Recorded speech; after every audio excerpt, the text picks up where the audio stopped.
एक बार एक गांव में रोहित नाम का लड़का रहता था। उसे टीवी देखने का बहुत शौक था। वो आए दिन टीवी पर हीरो हीरोइनों की नई नई जगह घूमने के प्रोग्राम देखता रहता था। एक दिन वो अपने भाई सुरेश के साथ बैठा होता है। अरे यार सुरेश, मैं तो अपनी लाइफ से बोर हो गया हूँ। रोज वही झंडू की तरह उठो, फिर वही रोज रोज के काम। ये टीवी वालों के मजे हैं, रोज नई नई जगह घूमते रहते हैं। कल ही मैंने रेगिस्तान में कैंपिंग करने वाला प्रोग्राम देखा था। क्या मस्त प्रोग्राम था। मेरा तो मन किया कि टीवी के अंदर से वहां पहुंच जाऊं और मजे करूं। कह तो सही रहे हो भैया, लेकिन अपने हिटलर बापू को देखा है? पॉकेट मनी भी गिन गिन कर देते हैं। घूमने के लिए पैसा क्या खाक देंगे? घूमने के तो सपने छोड़ ही दो और काम पर चलो चुपचाप, नहीं तो रात में घर के बाहर ही घूमना पड़ेगा। भाई, कह तो सही रहे हो तुम, लेकिन मैंने भी इरादा कर लिया है कि रेगिस्तान में कैंपिंग करनी है तो करनी है, चाहे पिताजी से डांट खा कर ही जाना पड़े। मैंने तो पैसे भी जोड़ रखे हैं हम दोनों के लिए। एक दिन निकल पड़ेंगे चुपके से। फिर वो दोनों योजना के अनुसार अपने दो दोस्तों लखन और रहमान के साथ रेगिस्तान में कैंपिंग के लिए निकल पड़ते हैं। वो चारों रहमान की कार में जा रहे होते हैं और रहमान कार चला रहा होता है। मैं निकला ओ गड्डी लेके, टाणाना टा टा टा टाणाना। मैं निकला ओ गड्डी लेके, रास्ते पे सड़क पे एक मोड़ आया, पतल उत छोड़ आया। तभी रोहित भी खुशी से गाना गाने लग जाता है। पापा कहते थे बड़ा नाम करेगा, बेटा हमारा ऐसा काम करेगा, लेकिन हमारी मंजिल है रेगिस्तान में। इस तरह वो गाना गाते और हंसी खुशी रेगिस्तान में पहुंच जाते हैं। रेगिस्तान देखकर चारों दंग रह जाते हैं। वाह मेरे हुकुम के इक्के, क्या मस्त जगह लाया है। मजा ही आ गया। तेरे को तो मैं गधा समझता था, लेकिन तू तो बहुत होशियार निकला। मजा आ गया। ऐसा कहकर वो चारों हंसते हुए एक टेंट बना लेते हैं और आग जला लेते हैं। थोड़ी देर बाद वो लोग खाना खाकर सोने के लिए टेंट के अंदर जाते हैं। तभी उन्हें किसी के चलने की आवाज सुनाई देती है और कोई आवाज दे रहा होता है, चले जाओ यहाँ से, तुम लोग मेरी शांति भंग कर रहे हो, चले जाओ, मुझे शोर शराबा पसंद नहीं है, चले जाओ। अरे भाई लोगों, तुमने किसी के चलने और बोलने की आवाजें सुनी? सही है, हम ही मिले सुबह से। चल चुपचाप सो जा, आवाजें सुनी। कोई नहीं है भाई, कान बज रहे हैं तेरे। इसके बाद वो चारों हंसते हुए फिर से लेट जाते हैं, लेकिन लखन को नींद नहीं आती। वो टेंट से बाहर निकलता है और एक टॉर्च लेकर बाहर आता है। उसके सामने एक औरत पीठ करके बैठी होती है। उसके बड़े लंबे और काले बाल होते हैं जो कि जमीन में फैले होते हैं। लखन उसे आवाज मारता है, कौन कौन हो तुम और यहाँ हमारे टेंट के पास क्या कर रही हो? लेकिन वो औरत अपना मुंह घुमाती है और हंसने लग जाती है। उसका मुंह बहुत ही डरावना होता है। लखन बहुत डर जाता है और अपने दोस्तों को आवाज लगाता है, लेकिन उसके मुंह से कोई आवाज नहीं निकलती। चुड़ैल लखन की गर्दन पकड़कर उखाड़ देती है और उसका सिर अपने हाथ में पकड़ लेती है और खाने लग जाती है। स्वागत है हमारे रेगिस्तान में। मजा आ गया किसी शहरी का मांस खा करके। अभी 3 और बचे हैं।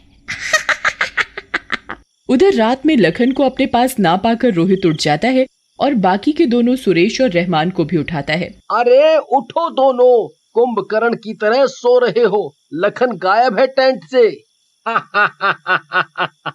अरे गया होगा कहीं कहीं, सो जा यार। क्या बात कर रहा है रहमान भाई, वो अकेले में जाकर सुसु नहीं कर सकता है, और तू कह रहा है यहीं कहीं होगा। चल बाहर चलकर देखते हैं। सुरेश की बात सुनकर तीनों टेंट से बाहर निकलते हैं और लखन को ढूंढने लगते हैं, लेकिन उन्हें लखन कहीं नहीं मिलता। तभी रोहित बोलता है, यार ऐसे तो लखन नहीं मिलेगा, पता नहीं कहाँ चला गया है। क्यों ना हम तीनों अलग अलग हो जाएं और फिर लखन को ढूंढे।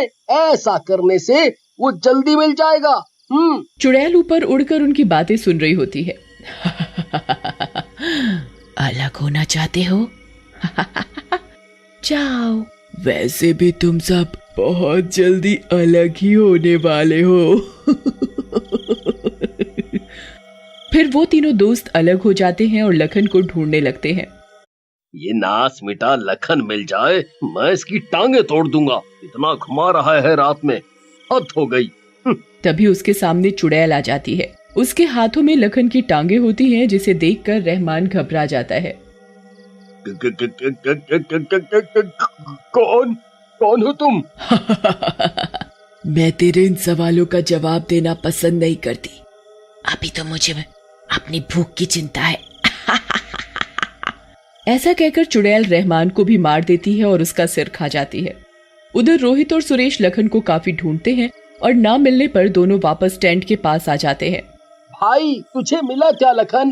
अरे कमबख्त, क्या बेवकूफों जैसी बातें कर रहा है यार। मिला होता तो लेके ना आता साथ में। पहले तो एक खो गया था, अब दो को ढूंढो। ये रहमान भी गायब है। मुझे तो लगता है हो ना हो ये दोनों मिलकर हमें बेवकूफ बना रहे हैं। तू भी ना, लगता है तू ज्यादा ही परेशान हो गया। चल ना, चिल मारते हैं, अपने आप ही आ जाएंगे जहाँ कहीं भी होंगे। उसके बाद दोनों टेंट के अंदर जाते हैं, लेकिन जैसे ही वो दोनों टेंट के अंदर घुसते हैं, वहाँ चुड़ैल बैठी होती है। आओ मेरे दोनों प्यारों। मैं कब से तुम्हारा इंतजार कर रही हूँ।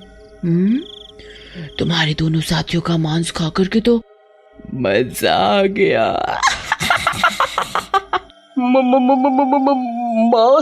मांस खा करके मतलब क्या है? क्या किया तुमने हमारे दोस्तों के साथ? और कौन हो तुम? मैं इस रेगिस्तान की रानी हूँ। तुम लोगों ने यहाँ आकर मेरी शांति भंग की है। अब तो तुम मर के ही इस रेगिस्तान से बाहर जा पाओगे। रोहित और सुरेश टेंट से निकलकर भागने लगते हैं। भाग ले भाई, जान बचाकर, वरना ये चुड़ैल तो इस रेगिस्तान में ही अपनी समाधि बना देगी। भागो रे भागो, अपनी जान बचाकर भागो।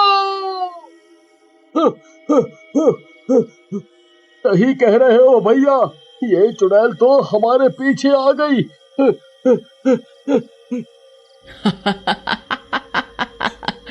भागो भागो भागो, कहाँ तक भागोगे? ये मेरा इलाका है और मेरे इलाके में से कोई आज तक जिंदा नहीं गया है।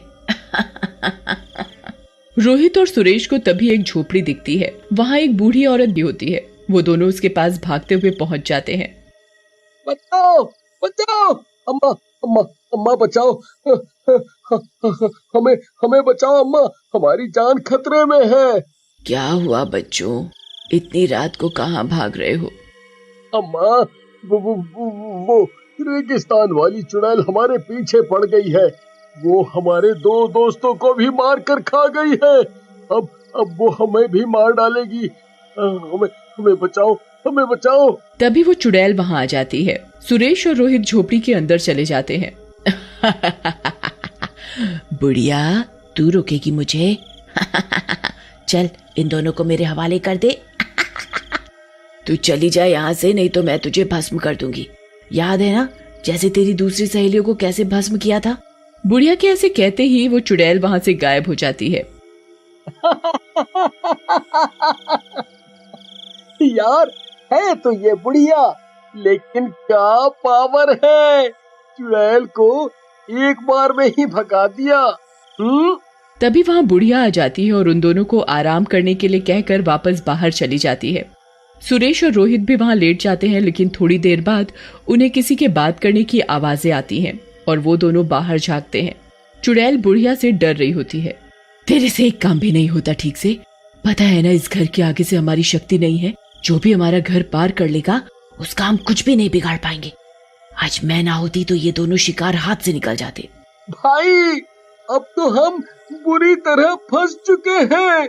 ये चुड़ैलें हमें जिंदा नहीं छोड़ेगी। अब हम क्या करें? भाई, मैं तो कहता हूँ बाहर चलते हैं और कोशिश करते हैं। मरना तो है ही। ऐसा कहकर सुरेश और रोहित बाहर आ जाते हैं। बुढ़िया उन्हें देखकर हंसने लगती है। तो तुम दोनों को हमारी असलियत का पता चल गया।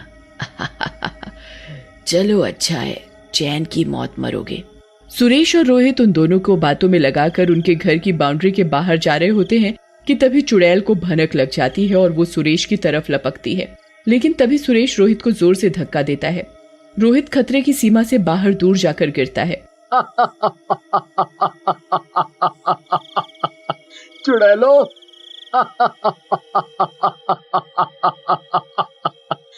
मेरे भाई को तो मैंने बचा ही लिया। अब तुम लोग उसका कुछ नहीं कर सकते। ये तूने क्या किया? मेरा शिकार निकाल दिया। तू भाग जा भाई। माँ और हमारे हिटलर बापू का ध्यान रखिए और आगे से कभी माँ बाप को बताए बिना या पूछे बिना कहीं मत जाना भाई। तू भाग जा। और फिर चुड़ैल सुरेश को मार देती है और रोहित रोता हुआ अपने घर चला जाता है और माँ पिताजी से माफी मांगता है।